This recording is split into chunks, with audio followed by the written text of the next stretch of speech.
It's a tough sport. It's not for everybody. You got to be a little sick to love this game, and we got some sickos. Welcome to NFL Daily, where, yes, it is the Saturday Sicko Show, episode 2. Thank you to Josh Allen for introducing us each and every Saturday. It's me, and it's Ollie Connolly over in Manchester, England. He has been grinding the tape, and we got a fun show, Ollie. We are doing an all underrated team, only on the offense today, because we decided we would go too long to try to stick in an entire team. Yeah, even just defense, my eyes naturally of my background go to the defensive side of the ball. We would probably spend 2 hours just on linebackers. And I know I'm so happy that the sickos can all join us. All the people doing the Saturday commutes, trudging into work, saying we need daily on the weekends. Sickos can unite. Here we are. I love it. So wait, did you scout defense more when it was your job, or that's just naturally what you like? Yes, 6 years exclusively as a linebacker scout, just linebackers. And then, you filter everything through what the linebacker does, kind of feeds into everything else, and how people attack them is kind of how I view the offensive side of the game. So yes, more defense than offense. That really outlines some of your analysis over the years. You've been good on like Edger and Cooper, and you do just the light goes on in your eyes when you're talking linebackers. We'll get to the defense. I think we'll do that next week because I love this exercise. We'll go through the offensive positions. Ollie's going to carry me on the offensive line. I don't want to start with quarterback because that was the toughest one for me, and I don't just want to start where I struggled. So why don't we start with the running back position, and I will let you go first. Like, we can give extra people their flowers. So if you want to mention the honorable mentions that you consider, that's totally fine. But start off with who is your all underrated running back. This is difficult because it's difficult to know where to place what is the rated part. Where does someone fall in the underrated versus overrated? Because I feel as though Devon Achan's season is kind of being underrated and start his career is underrated almost historically, and the play style is different. The guy I just keep returning to as being like, I think this guy really, really has the goods is Kyle Monangai, and it's tough to throw a rookie onto an all underrated team, but I feel like we're overlooking ever so slightly how impressive he's been as a 5th round pick stepping into that offense. That is great. And I would like to go back to Achan for a little. So Monangai runs with a ton of juice. What else do you see just, from like learning the position perspective that's impressed you as a rookie? The aggressiveness is a thing that just pops of like, whoa, this guy attacks the line like very few people. And when you see DeAndre Swift, who is way more hesitant, he's got more top end speed. He's more of the home run hitter. Monangai just comes down with violence, like very few guys you see walk the league and just like pop people on first contact. As a rookie, you don't see that that often. And it's really the pass pro stuff. You get the real downside with DeAndre Swift. So much of their more complicated protections, particularly in the play action game, the way they build it is like there's one standalone back. He has a full scan read at the field. So it's a difficult assignment because you got to read the entire thing and be kind of the +1 add into protection. But you also get a full like panoramic view of what's happening in front of you. And you go through the DeAndre Swift snaps. And it's like, whoa, this thing is a roller coaster. He's in the wrong spot all the time. And then Kyle Monangai rolls on the field. He's in the right spot every single time. And he makes a bunch of mistakes there and he whiffs. But to just be in the correct place as a rookie, walking into the league is like a really difficult step for a lot of these guys to get to. So I am really, really bullish on what his future looks like. So you think they have found their version of David Montgomery, for lack of a better comp? Yeah. They've kind of found the thunder that's going to be there. And you think, like, what is the ceiling for this guy in this Ben Johnson offense over the next few years?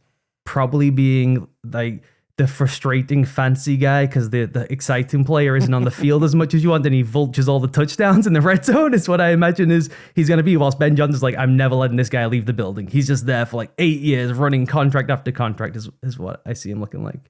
Yeah, and if David Montgomery is the ceiling, that's a pretty good ceiling, even for fantasy, by the way. Like he helped my son Walker to a couple titles a couple years ago. And yeah, there is something about running backs where like you can't teach, there's no metric exactly for runs his face off per snap, but Monangai is super high, and very often it is the young running backs that lead the league in that. Achan is a different style of runner. I don't know why I've like maybe been too low on him compared to consensus over the years. This is the year that he won me over. He should have won it before, but as like a totally complete back, what have you seen just in terms of his development, if we're going to give him an honorable mention? Yeah, I think him just being viewed as a speed guy has become like slightly outdated over the past 18 months. That he really does have toughness between the tackles. It's not like he's going to do the Monungai stuff, as you mentioned, kind of just run through people's faces, but there is real wiggle and vision and creativity in the hole and making guys miss, and he can bounce to the outside and go make plays. But having started in the interior of the line, where it used to be, they would just kind of try and throw it to him in the flat, or they try and give out a toss, something towards the perimeter, whereas they do feature him a lot more between the tackles now, and you still see the crazy juice. Okay, so I considered a few people, though they were not among them. I kind of like yours. I was like, is Jaylen Warren still underrated? I've always loved Jaylen Warren. I think he's been as good or better this year than ever. He just forces missed tackles. Javonte Williams is such a big story this season, but it's almost like he's gotten thrown in with the entire Cowboys offense. He's better, I think, than he's ever been, and better than I thought he could be. I mean, this is a guy, when I was at Cowboys training camp, everyone there was telling me Miles Sanders was going to be the week one starter. It's like, what? But I'm going to go with a second-year player, Kimani Vidal. I love me and you look very surprised, and I like that.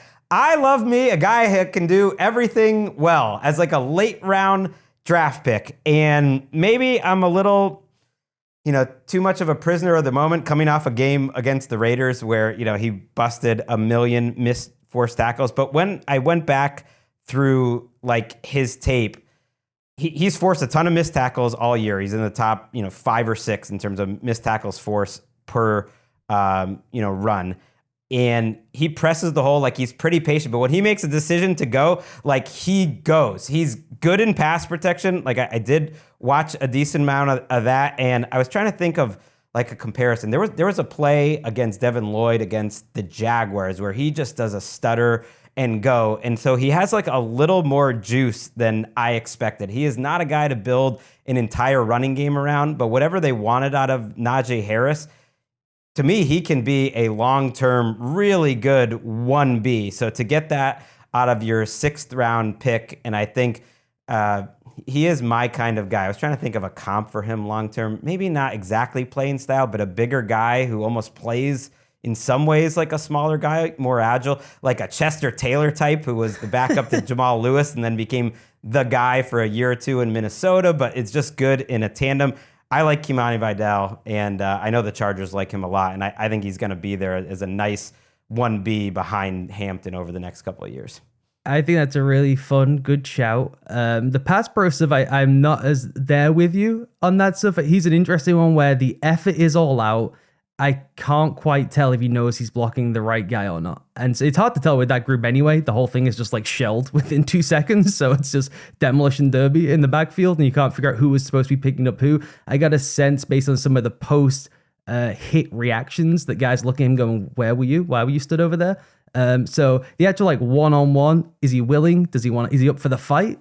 I will co-sign that. The picking things up and being in the right positions, I think is still a challenge. But hey, the profile you just kind of read out at the player is what everyone is looking for, and that's why people don't go and spend the 6th overall pick on running backs, because you can pick up Kimani Vidal later in the draft. Right, and he's not a guy, and I know he had the 50-yard touchdown, and he's had some big plays, but I don't think of him as some sort of speed guy. But so many of his good plays this year is where he reads the play correctly, that he should just bounce it right away, and he does beat everyone to the edge.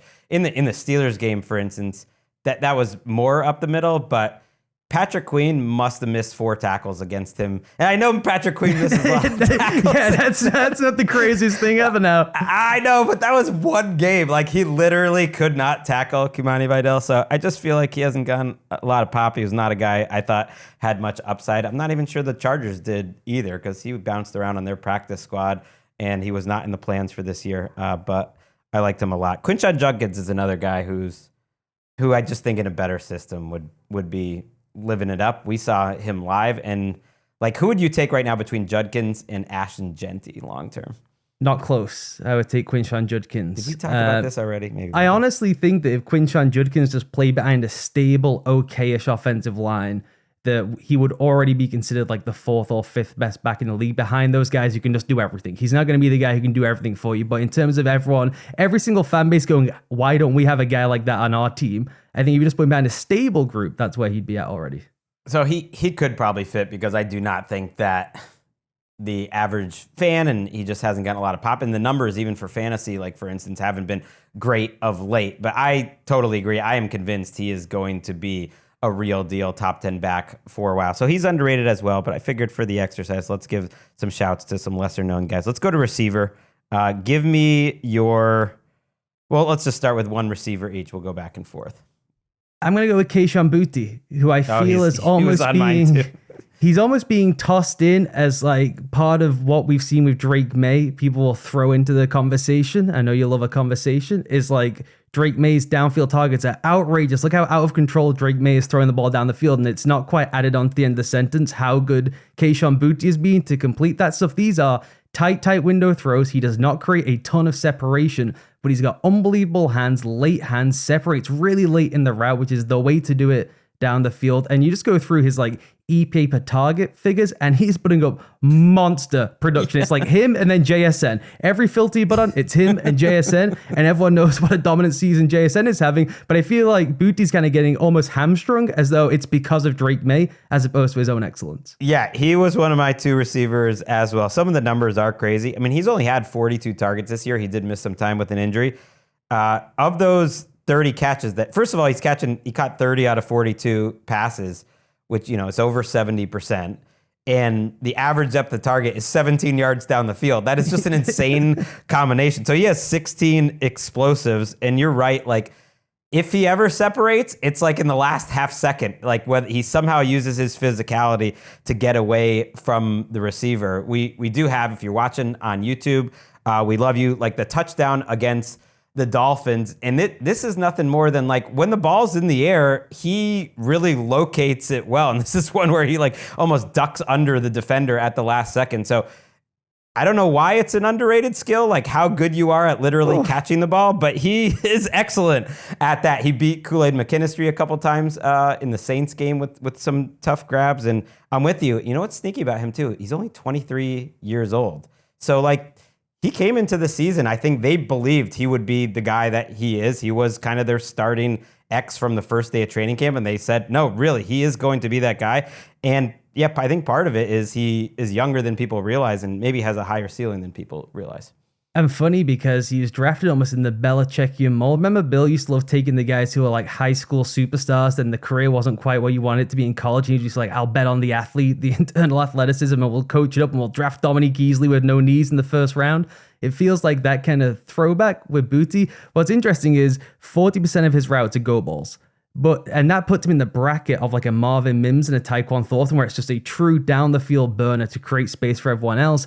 And yeah, I think he's just way more advanced and developed than that. I think the late hand stuff, the grabs, the tight window catches, he almost has more of an all-around Jordan Addison type mold frame, but just plays the ball infinitely better, and I think with more tenacity and aggression than Addison does.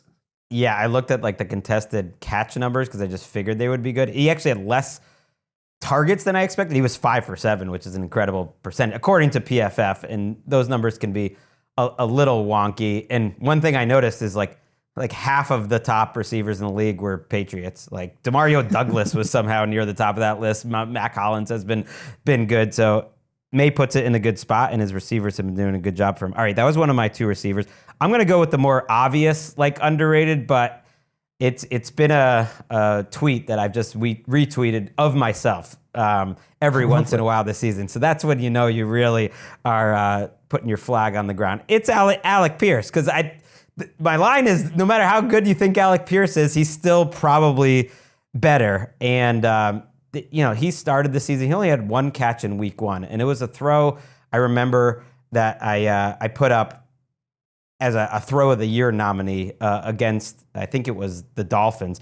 But the catch is so awesome too. And one thing you notice looking at Pierce's film is how quickly he beats so many cornerbacks right off the snap. So he is good at releases. Like he beat Rasul Douglas on that play. He turns inside, and the ball's to his outside. It's a good ball by Daniel Jones to get away from Minkah Fitzpatrick. And he locates it so well in the air. Like in terms of size and speed and ball skills, to me, he's just everything you want. So I'm going to be fascinated to see what kind of money he gets. If the Colts let him get to the free agent market, I just don't think they will. They'll have to franchise tag him if they don't give him a monster contract.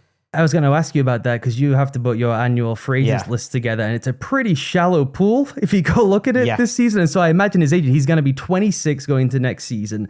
You can't teach that kind of size and speed blend. They go hunting for these guys in the draft every single season, then you end up with Dante Thornton not getting a single snap, essentially, for the Raiders.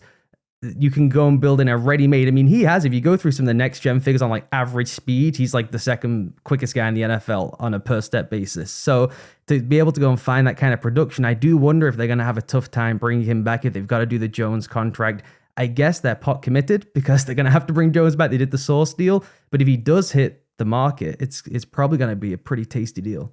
Well, A.D. Mitchell was supposed to be, I think, the backstop to probably, well, we probably can't pay Alec Pierce. You know, they want Josh Downs is another guy that should be there long term. They've already paid Pittman, but now that you traded A.D. Mitchell and that didn't work out, I think that has to work. What have you seen out of him becoming a little more of a complete receiver? Now, the routes where he does do different things, like he has a good contested catch against Surtain going across the middle, like he stand out to me. But then when I went back for this exercise and went through it, maybe he wasn't quite as versatile as they thought. He still was a little more, like he does moss people. That's what he does best, and that is the most exciting part of his game. What do you think about how he's developed in his career? Yeah, I don't see any of that development. I think sometimes we tried to pat ourselves on the back to look like we know ball and we watch more film than other people. It's like, no, really, he does just do the go deep stuff at an incredibly high level. Less of it. There was way less of it than I expected. But when he does it great. There was another play last week, which our ace producer Eric has ready, where he beats Kamari Lassiter for the touchdown. And again, it's just so fast. And so that's the combination where it's not like he's a stiff coming off the line of scrimmage. He wins like immediately and makes that catch. I love me some Alec Pierce. All right, give me your second wide receiver on your team, assuming you're at least lining up 2 wide receivers. You're not going to go in like a 3 tight end formation or anything. I really wanted to. Then I looked at my tight ends and I'm like, we're going to be pretty slow. I don't know how we're going to move the ball.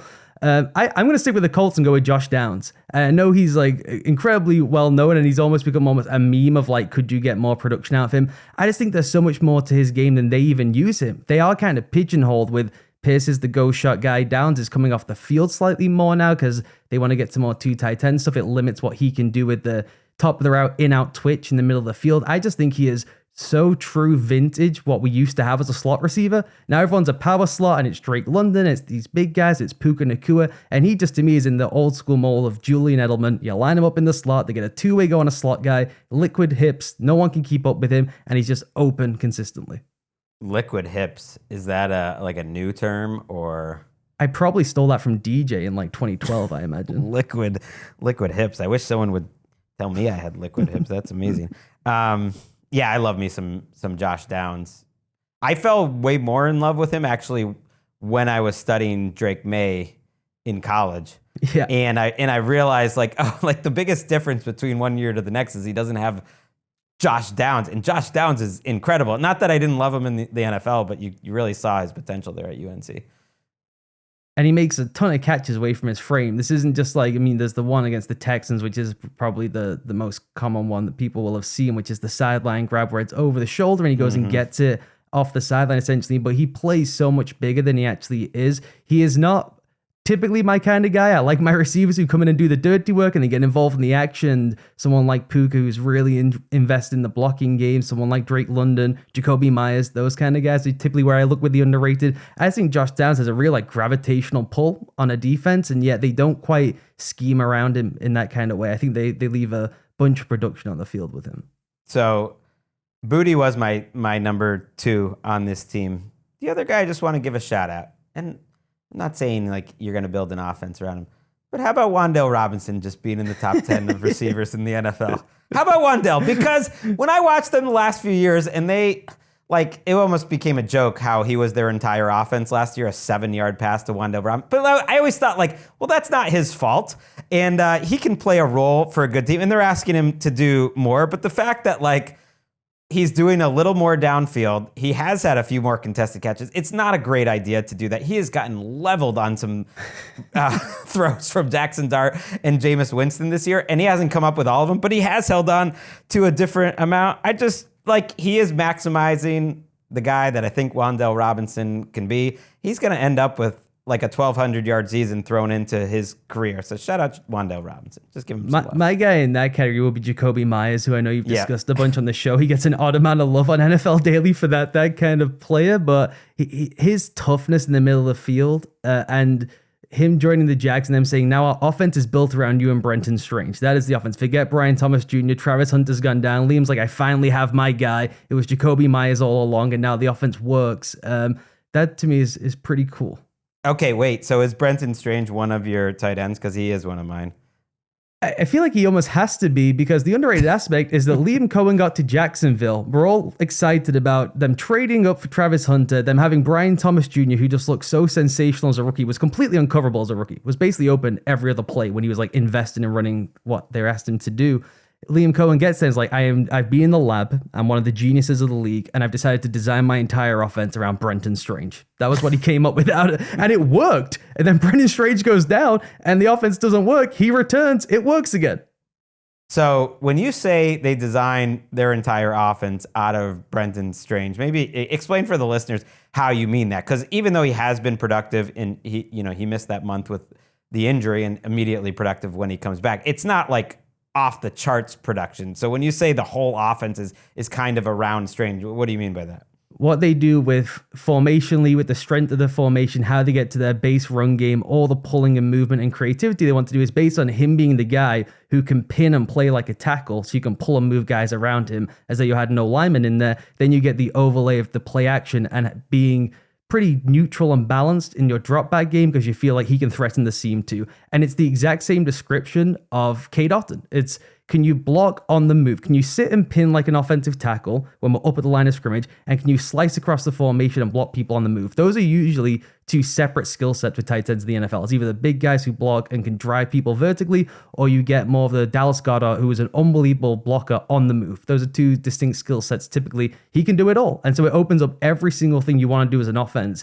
is only viable because one guy can do three key functions for the entire build of the offense. Yeah, and he was my first thought for this too. So I started looking are they using him differently than a year ago? Now, in terms of him being in line or in the slot, it's about the same. He's 60% in line. He's 25% in the slot. They put him in the backfield or out wide a significant amount of plays, but certainly he's not majoring in that. And it wasn't that different before, but he's moving. He just moves really fluid. He has great ball skills. I mean, Trevor Lawrence's percentages throwing to Brenton Strange are so much higher than anyone else, and they're not all short passes. He's come up with some ground balls. He's come up with some high throws from Trevor Lawrence, so he's good at that. And to my eye, he is a good blocker, a very good blocker in the running game that I've seen. And it's just maybe the prototype of tight ends take a minute to really develop. It's such a hard position. And I've loved watching him this year. Give me another one of your tight ends. Has to be AJ Barner with the Seahawks, which is a very similar thing with Cohen and Strange as with Kubiak and Barner, who gets to Seattle and they've got all the fun pieces on the perimeter. And he's like, I'm going to design the offense around AJ Barner. We have to have tight ends staying to block a whole bunch. They developed this true under-centered drop back passing game, trying to throw it back to the 90s. Every single time for the first 8 weeks of the season, they dropped back from under center, which was a decent amount. Donald's eyes were immediately on AJ Barner. That was all they were looking to do, was the payoff play of us selling that it's either going to be play action, so there's a bit of a delay in what we're going to do as a defense, or fitting up against the run, was just to try and find AJ Barner down the seam. That's the entire point of the offense. I just would not have expected going into a year that would have been one of their A+ game plan answers. We got to find Barner. That's just not what you would have thought. No, not at all. So I'm curious at the comparison of these two guys, because maybe I'm overstating it, but if I made a list, is Brenton Strange to me just quality? He might be a top 10 all-around tight end now. I think he is. Is AJ Barner potentially getting to that level of overall play? Possibly. I think Strange is significantly better running off the ball in the blocking game. You can do more with him in the blocking game. Was with Barner, they tried to get him some kind of help, or they tried to cheat the mechanics to get him out of there as quickly as possible. Whereas I just think there's more on the menu with Brenton Strange. A sentence I never thought I would say. It's like everything is on the menu because Brenton Strange is on your team. I think Barner's a little bit more limited, but still, if you look at the top 10 guys, to me, it's a distinction of, do we have a playmaking guy? That's the number one thing anyway. I don't care if we can do everything. If we've got a better guy than they have, I'd rather just have Trey McBride or Sam Laporte or someone who just go make plays the way some of these other guys won't be able to do. If you get into that more all-around category, which I think is a distinctive category, then for this season alone, Barner would be in the top 5. So I am putting 2 tight ends on the field. Sorry, Wandale. My other options would be Rondé Gadsden, who is somehow having like one of the most monstrous rookie tight end seasons ever, and yet I feel like is underrated. I just wanted to give him a shout, and he's certainly not that all-around guy, but damn, he moves well. Like he's an incredible weapon for that offense. Hunter Henry, just for being old, reliable, and a lot of their offense. I think what you're saying about building it, and not like it's built around Hunter Henry, but he is a foundational piece of one of the best offenses in the league. He would fit in. And then I don't know if we've now gassed up Darnell Washington enough. He doesn't even qualify here, but we at least got to give him a shout out. That is the concern. I love Darnell Washington more than some members of my family. He's really important to just my life and my well-being, but I feel like he's become almost like a meme at this point, that he's like close to maybe being slightly overstated for his impact. I do think he's a guy, if you gave him to Josh McDaniels, would be like, we'd be talking about something really special. He's stuck with Arthur Smith, and they're throwing Jono out there all the time. All right, who would you throw out there then? I agree, he doesn't really fit the exercise between Gadsden and Hunter Henry, old reliable. He's having a good year. I mean, Tonjes hasn't played as much. Tonjes looks really, really impressive. Like, really impressive. Tonjes? Yeah, really impressive. Who else would I throw out No, there? I was asking, I'm not putting you on the spot, to choose between Gadsden and Henry for my second spot this year. I can't go with Hunter Henry. I understand what you're saying. They do design an awful lot of the offense around him, but he's also like the fail point for a lot of their base stuff. All those rushing figures being a disaster, not just because the offensive line isn't good enough. Like, there's a lot of fail that happens when he's up at the point of attack. So I would maybe lean Gadsden, but no, he has nowhere near the kind of all-around impact. Now, if you're doing 2 tight ends, we need the playmaking guy. So then you throw Gadsden on the team. He is that playmaking guy. He is my slot. I like my team so far. Let's take a quick break. We're going to come back and we're going to do the quarterbacks, and Ollie is going to run through his all underrated offensive line.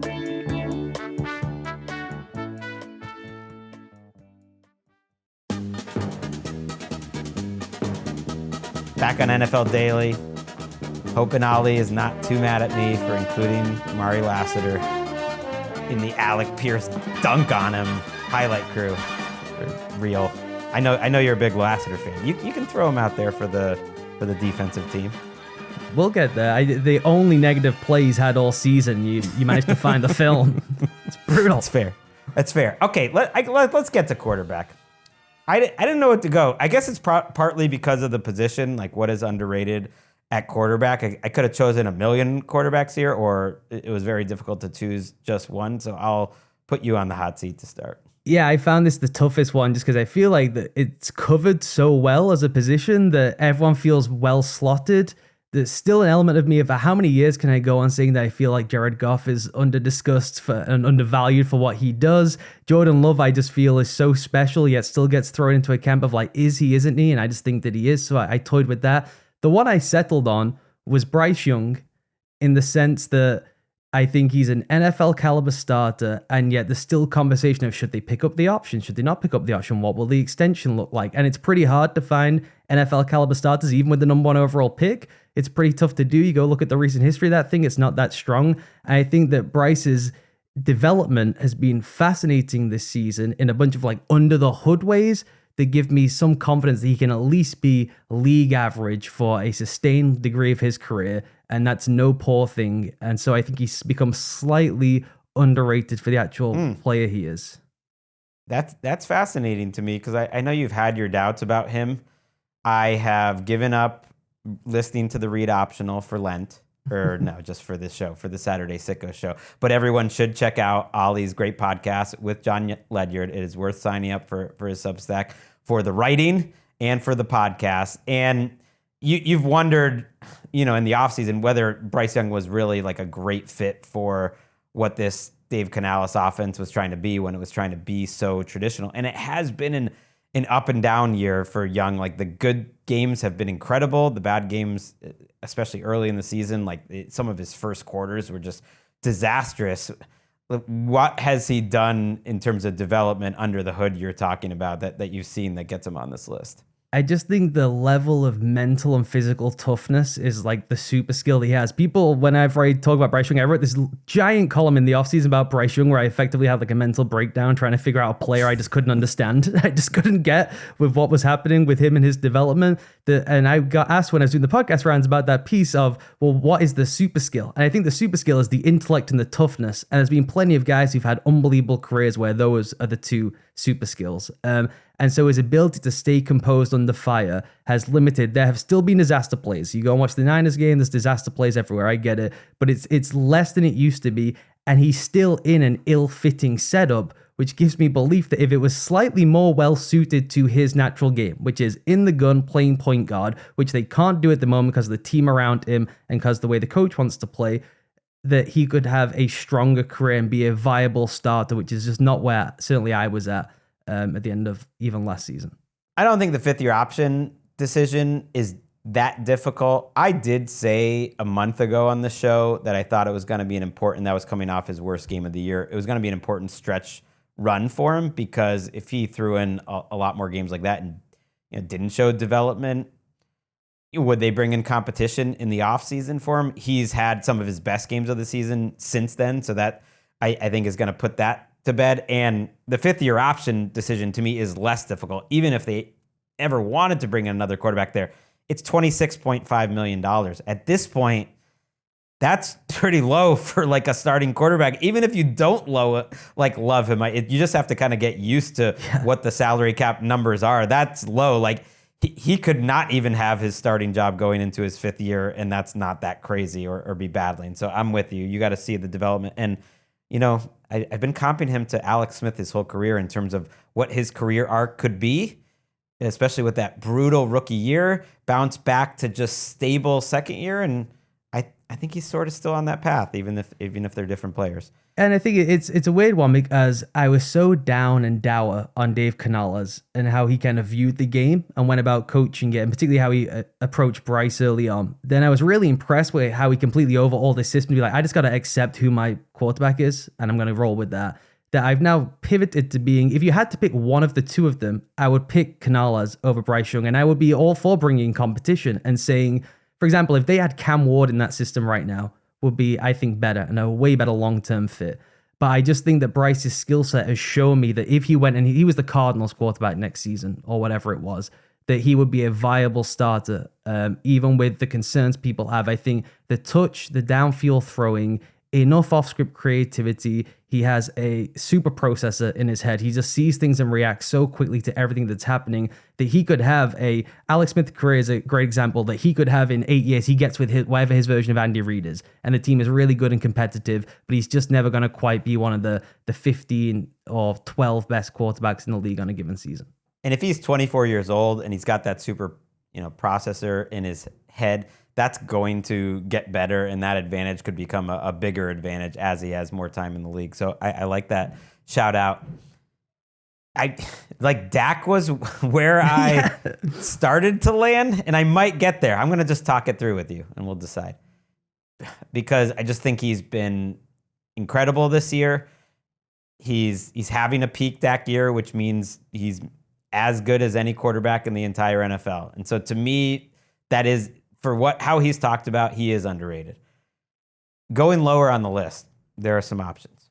Now, the way I've heard people talk about Mac Jones of like, hey, you could trade for Mac Jones and make him the guy in New York. It's like, okay, he is no longer underrated. That's a terrible idea. But for what he did, I always kind of wondered, well, what would have happened if Kyle Shanahan actually had Mac? We found out. And you know what? He's second in success rate this year. He's behind Sam Darnold. He is ahead of Stafford, May, Daniel Jones. Like, go through all the names. He's literally ahead of everyone else. Even if you're looking for more like big play type of numbers, EPA per play, it's almost identical to what Purdy is there and at QBR. And I do think Purdy is a better player. And the way I've now, like, Mac is getting elevated to like he's that next Daniel Jones. I'm not so sure, but I was glad I got to watch him in this offense. I think do a few things. What did you see out of Mac Jones? That tell me I'm not just crazy. That it's not all the system. That he did some things in this system that were impressive. No, he rips balls down the field all the time. That's who he was at Alabama. He was the best deep thrower in the country. He would throw with all this loft, and they had like a Heisman room of receivers when he was at Alabama. So you just throw it up somewhere down there, and those guys would find it. But they were running a really difficult, complicated offense at Alabama at the time, and he would read things so well. And I always thought with him when he was with the Patriots, it worked well with McDaniels when McDaniels understood the assignment, which was this guy is like an 18 pass attempts a game type player, and he's probably going to give us 2 absolute moonshots down the field when we want it. But we cannot put the ball in this guy's hands to decide games and point guard us down the field as though we've got Brady or something. I think you saw that more with Shannon. There were games, the Rams game, where the ball's in his hands a lot, and then you get the 2, brain farts or errors. But if you put him on the Vikings next season, and it's like, we're just going to throw the ball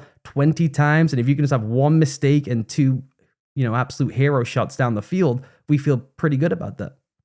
That's a good landing spot if he was going to move on to another team. I think the 49ers will have zero interest in trading him except for a huge price, and I don't think anyone's going to want to give him a huge price. They've got him under contract for a low cost. Purdy has had his share of injuries. Like, that's very valuable to them. All right. Well, Eric kind of made the decision for me. Mac Jones, baby. If you're watching on YouTube, he put Mac Jones, baby, as my all underrated QB. I was still debating between him, and then I did want to give a shout out to one of Chris Wesseling's favorite quarterbacks back in the day, Marcus Mariota. Just getting it done. Like, runs that offense well.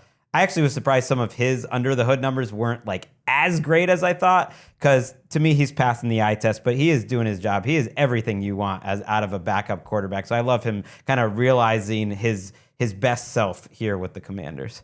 And if you look at, I mentioned how shallow the free agent pool is. There's all these teams saying, do we bring in a veteran to compete? Do we go and find a bridge guy? Go look at the veteran quarterbacks who are going to be available in the offseason. It is absolute nightmare fuel.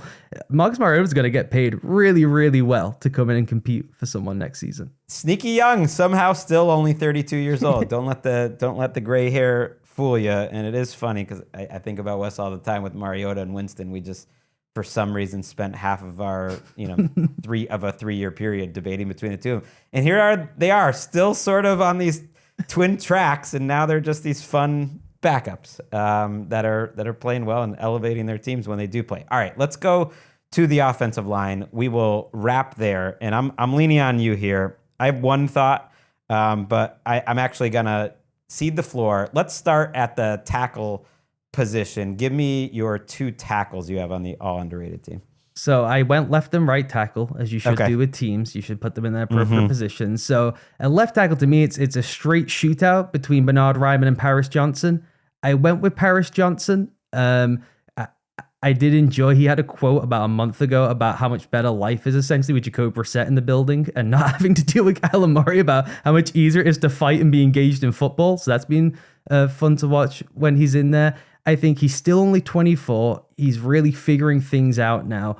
That he's not quite, I don't think, as athletically gifted to be one of the 5 best in the league for a prolonged stretch of his career. And with the 6th overall pick, you really hope you can go and get yourself someone with the physical capabilities of like a Mailata, but he just plays with such veteran savvy. It's as basic as like just stay in front of the guy, stick on, and try and sustain through the block as best as you can. And that really is the best you can hope for when we've had so many duds who have like the right athletic profile coming into the league. And he was built as a super athlete. He just doesn't quite move that way with the springs to keep up with the dominant guys. I mean, he got crushed by Micah Parsons, crushed by Josh Hines Allen. So against the tier 1 guys, he just can't sink and bend with the true great ones, but he'll shut down the B tier rushers, which is a really similar profile to Bernard Ryman, where you really want to have a top 5 left tackle in the league, but it's really valuable to have one of those guys 6 through 12. And I think that Paris Johnson has made his way into that group.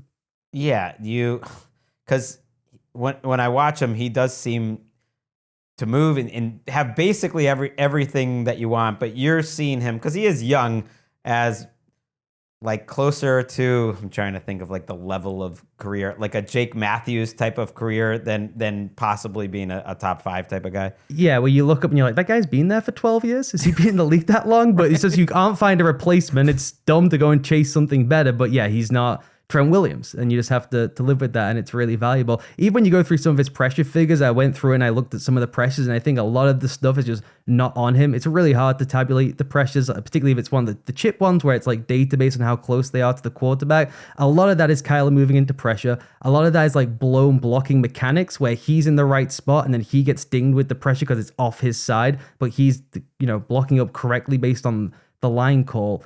So I think if you go through like true pressures where he struggled, it's really only been against the tier 1 players, and most guys struggle with those guys. I just watched Trent Williams get whooped by Myles Garrett over and over again. That's what happens against the great players. Yeah, and when Jacoby Brissett is holding the ball for about 3.5 seconds, that's not easy either. Jacoby, I love how, man, if he could just not be like inexplicably inaccurate on about 4 throws a game, he's freaking awesome. I guess that's been a case for him because he just hangs in there. But man, he is holding the ball forever, and he's making it harder on his offensive line. And they've been better some weeks than others. Bernard Ryman is a good shout out too. I thought for this extra, like I thought when Zach Tom signed that big contract, then everyone was going to start just talking about him as one of the best right tackles, but one of the best players in the league. And from what I've watched, I think he's having a great season, but still, I don't think he's really getting that love. So I'd throw Zach Tom out there, still as underrated somehow, despite all the money.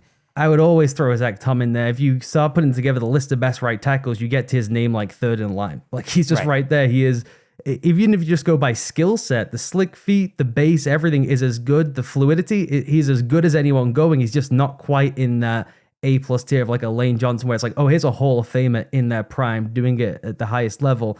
He's another guy who I remember last season when he had Will Anderson, Daniil Hunter, and he was just in an absolute blender. He's like, I am not as physically capable as these guys, but you put him against all the other A-, B+ guys, he just locks down the really, really good players in the league, and he is an absolute killer in the run game too, which the rest of the group is just, pretty much a travesty, and it only ever flows when it goes through Zach Tom. It is funny because you're saying how it's not easy to find tackles, and yet, switching back to Ryman, who you mentioned, the left tackle for the Colts, they did find like the Anthony Costanzo replacement exactly after. And so it's not hard for Chris Ballard's done a good job with that. And I went to look, I remembered he signed that contract last offseason.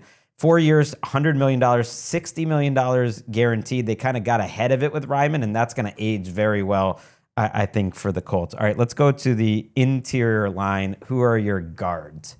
My guards, we have to start with Damian Lewis from the Panthers, who might now be my favorite player in the NFL. Wow.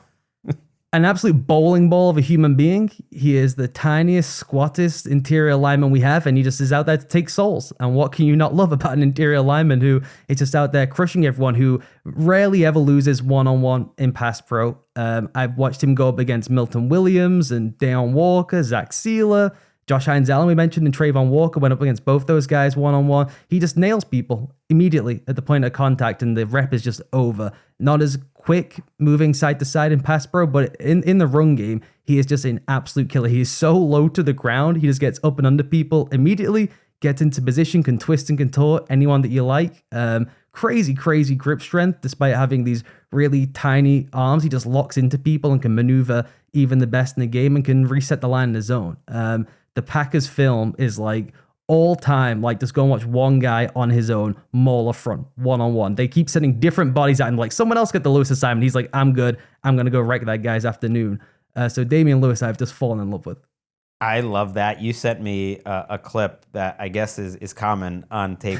He's just like 4 yards down the field blocking his guy. You're seeing that a lot. That's turned into a great free agent pickup. I think that was one of Dan Morgan's first signings. It was kind of what they planted their flag doing, and it got some side eyes, I think, from people in the media and around the league, and it sounds like it's worked out incredibly well. he used to be very oddly flailing. I don't know if he was concerned about having short rounds or he just kind of flail out there. Now he's just like, F it. I'm just going to go and set the terms myself. If I get in someone's face, the snap is over, which is why, as you said, you get the snaps where he's 3 yards ahead of the rest of the line, just all throwing up on themselves and panicking. And he's just out there hanging and chilling. Yeah, I was trying to think who was the other guy that they signed that they gave the huge money to was Robert Hunt, who's been on injured reserve this year. But it did give them a bit of an identity, really the last 2 years, certainly last year running the ball. And that's a good shout out. Give me your other first team guard. I'm going to go with Mike Onwenu, who has just come in and has rediscovered himself, I would say, as a stable force. He does not quite move people in the run game the way he did when he was peak Mike Onwenu. And it used to be, he was this dominant, imposing run blocker, and there were concerns, does he have the feet to really move in pass pro? Do you have to hide him and sneak him around? Now it's kind of flipped, where he looks a little bit stiff getting off the ball, and it's not always sweet and exactly what you want. But in pass pro, he has gone up against some of the best in the league, toe-to-toe, and taken on Dexter Lawrence and Vita Vea and Malik Collins and Jeffrey Simmons and just locked everyone down. So Michael Onwenu, with the Patriots, of course, it's a dangerous spot here. First of all, there's a lot of Patriots talk here on this underrated team, so we could be accused of bias. Second, I should have mentioned for the listeners, Damian Lewis is a Panther, was on the Seahawks. I know he's not a household name, so next time you're watching the Panthers, check out Damian Lewis road grading for Rico Dowdle there in the backfield. Onwenu is interesting because so many people form their opinions on offensive linemen based on PFF. And I feel like he's been a PFF darling. But he's also been very up and down in his career. Kind of an unpredictable career arc where it's like year to year, position to position. He has moved around quite a bit, but you kind of feel like he's stabilized and like he's going to be on this team, because it's funny, in the preseason, there was some talk that he might be on the way out, kind of like Kyle Duggar, but instead here he is on Ollie Connolly's all underrated team. What an honor. And I will say, the right guard spot is a little tough because Sam Cosmi has missed time with health, and I feel like he's still underrated. And then Dominic Pooney, who was like I thought he was going to be really, really specialist, had a pretty difficult second year in the league. It's hard to say he's underrated at this point. So he kind of looking through and going, well, everyone knows Quinn Miners is the best right guard in the league. He just is. So you get to this almost like second team all pro, and you're looking around like the John Travolta meme, like, okay, where are all my right guards that we can try and throw into this team? And I just feel like Onwenu, I think having Morgan Moses, having a stable presence to the right side is what has allowed him to be so strong in pass pro, just having some degree of certainty, like, okay, we're not going to win every single rep with Morgan Moses, but at least I know that guy knows where he's going to be. He's going to know who to pick up, and it's not like me looking around and panicking, because the thing when he struggles with the most is when there's some kind of exchange and he's got to look one way and then reset and go the other way. If you at least have some degree of certainty that a vet understands the assignment, I think you can just play quicker, and that's where he's improved this season. There are so few values in free agency, especially on the offensive line, but you can find this on the defensive line too. You can, like, the one place you can find value is like the 34, 35-year-old, just like get us through a season, Morgan Moses type. Like, those guys keep being out there. They don't get paid that much, and they play as well or better than guys paid a lot more that are a lot younger, and they get you by for a season. Let's wrap up with your center choice. This was a tough one. This was like a head and heart situation for me, because I think that Luke Wattenberg with the Broncos is maybe the most underrated player, but I'm sure there's some people like, who is that person? Who is Luke Wattenberg? Is that a law firm? Is that a guy who plays the NFL? So yeah, he's one of the best centers playing in the NFL. But I have to say it's Aaron Brewer with the Dolphins, who I think should probably even be Creed. It's always tough, but he's got a real shout for being the first team All-Pro center this season. Wow, that is a great shout out. By the way, on Wattenberg, who agrees with you, a contract that we did not hit on this show was a 4-year, $48 million, only $13 million guaranteed contract by the Broncos a couple weeks ago, or maybe even just a week ago. Sean Payton did it again. Like, he has a way of finding these interior guys and getting them signed for way too little money. Like Jari Evans, like those guys back with the Saints were like some of the most underpaid players in the league for a while because they signed these early contracts. So Wattenberg could go down like that. Tell me more about Brewer, though. And I know you liked Patrick Paul's development, too, for Miami. But what does Brewer do that's unique among centers? just the explosiveness. He might be the twitchiest guy out of his stance in the league. The snap and go stuff is like not an easy skill for a lot of these players to figure out. You go and watch someone like a Zach Fraser and he comes in, everyone's like, this is the greatest center prospect in years. You go and watch the first year film and he struggles to snap and then move. It's like pretty difficult when you're trying to figure out all these giant bodies in front of you and remember what the run mechanics are. And we've got a lot of plays. It's not college football. You watch Brewer go, he just moves at a different speed and tempo to everyone else. He rarely loses one-on-one in pass pro. So you get all kind of like the Linderbaum run game upside with the speed and the strength and the intellect without any of the like, let's just take giant L's every third drive in pass pro. Yeah. I was going to say, speaking of taking giant L's, poor Chris Greer, like this was a giant W for him and he's not still around to enjoy it. So shout out to Chris Greer for this signing. The other thing I love about Brewer is he knows how much better he is than other people in the league and he plays with like a real disdain. When he's played the Bills this season, there are so many instances of him looking around like sick at how bad the competition is after the play. He's like, how dare you step to a field with me? I'm Aaron Brewer and I'm great. That's awesome. And not comforting if you're like Eric Roberts, who's producing here, a Bills fan.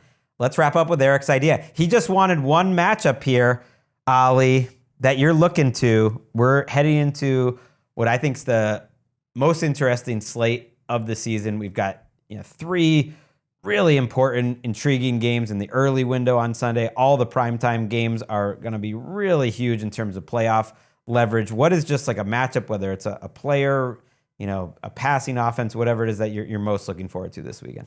This might be a little off the wall, so I apologize. But seeing how the Cardinals defensively want to get after the Rams, because that staff, more than most in the league, put stuff on film that everyone goes and steals. Now, they don't have the talent to compete necessarily at the level everyone else does, but seeing what they cook up against Sean McVay, they are the ultimate like bespoke game plan staff. We don't have the horses. We don't have the talent. Let's try and figure out something crazy we can do to steal a couple of possessions. Does not always work, as we see by the record and the late game collapses. But I have a feeling they'll put some stuff down against the Rams that works to steal a drive or two that other people will then go and steal moving into the playoffs. That's really interesting. And they play them twice down the stretch here. And I brought it up on the show. I wasn't sure how much to put into it, but they did hold the Rams to a combined 23 points last year. And the talent's probably better overall. And even the defense, like the numbers will tell you, this is like a borderline top 10 defense. It still has been a good Cardinals defense. They're one of the best, it's damning with praise, 3-9 teams I've ever seen in my life. They will make the Rams offense work. So that's a fascinating shout out. Like what have you, as we wrap up, what have you liked about this Cardinals defense this year?